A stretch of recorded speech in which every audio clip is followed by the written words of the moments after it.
And it is taking a toll on the president's approval numbers after a post-State of the Union bounce. Recent Rasmussen report shows an 8-point negative swing. Disapproved now up to 58%, approved down to 40%. We bring in George Will, Pulitzer Prize-winning columnist, NewsNation senior contributor. Good to see you, sir, as always. You think about this week for the president, though. He's likely to get a Supreme Court nominee through the Judiciary Committee. He's going over to Poland and to Brussels. He'll look presidential. It's hard not to think that they're looking at this week as a few guaranteed wins. I think that's right. The confirmation of the justice is going to go, I think, fairly smoothly. The president is making a very difficult calibration, and I think the members of Congress are right to push him in one direction. The calibration is this: we want to raise the cost of aggression to Putin, but we don't want to raise it so high that he becomes desperate and crosses the nuclear threshold.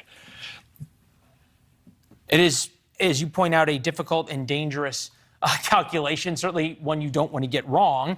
At that same time, from a domestic political standpoint, how does the president reassure the American people that he is, as so many people want him to do, doing something? I think the chorus, and it really now is a chorus from Congress, is right to say that we are tardy in getting the kind of munitions we're giving to the Ukrainians. After all, the Russians have relied on this famous 40-mile-long armor convoy. And armor is susceptible to exactly the kind of weapons, the javelins and the rocket-propelled grenades that we have sent them.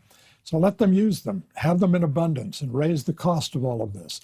Every day that goes by, every day that the resistance survives, makes the negotiating position, and eventually there will be a negotiation because all wars end, will make the negotiating position of Mr. Putin all the weaker.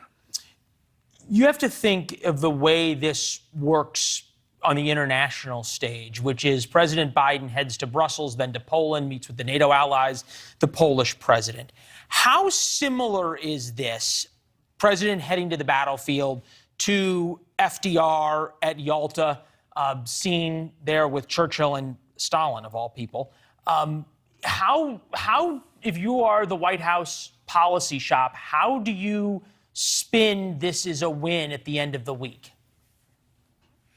Well, I'd worry less of the White House policy stuff than would the Secret Service. He's going within a cannon shot of a battlefield. There's a 330-mile Polish-Ukrainian border. I think it's the optics of this are very good, which is that the president is saying, we have said before, not 1 inch of territory, and he's going NATO territory, and he's going to a NATO member, a frontline NATO member, the most frontline NATO member in Poland. I think this is the optics are good, and I think the signal he's sending to Putin is excellent. Everything also does not happen in a vacuum.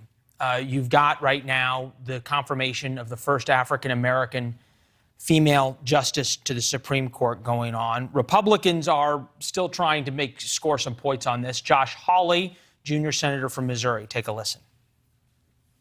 Now, those are 7 cases that represent, as near as we can tell, all of Judge Jackson's cases dealing with child pornography. And what concerns me, and I've been very candid about this, is that in every case, in each of these 7, Judge Jackson handed down a lenient sentence that was below what the federal guidelines recommended.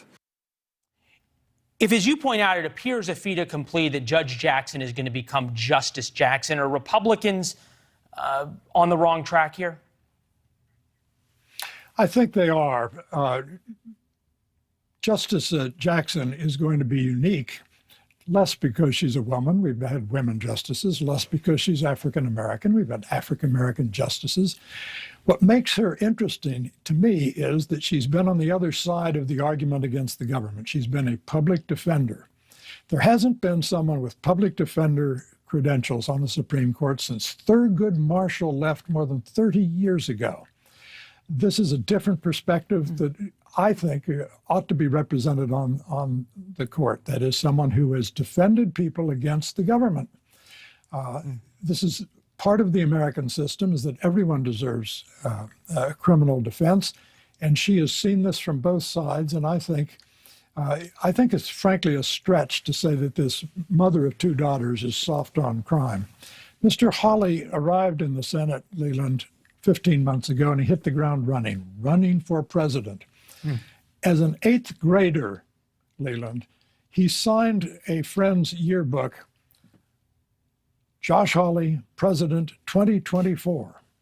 So I think what he says has to be viewed in the light of that. Always with a great perspective. George Will, it was good to see you, sir, as always. Thank you. Thanks for watching. Click the red subscribe button below so you can get more of NewsNation's fact-driven, unbiased coverage.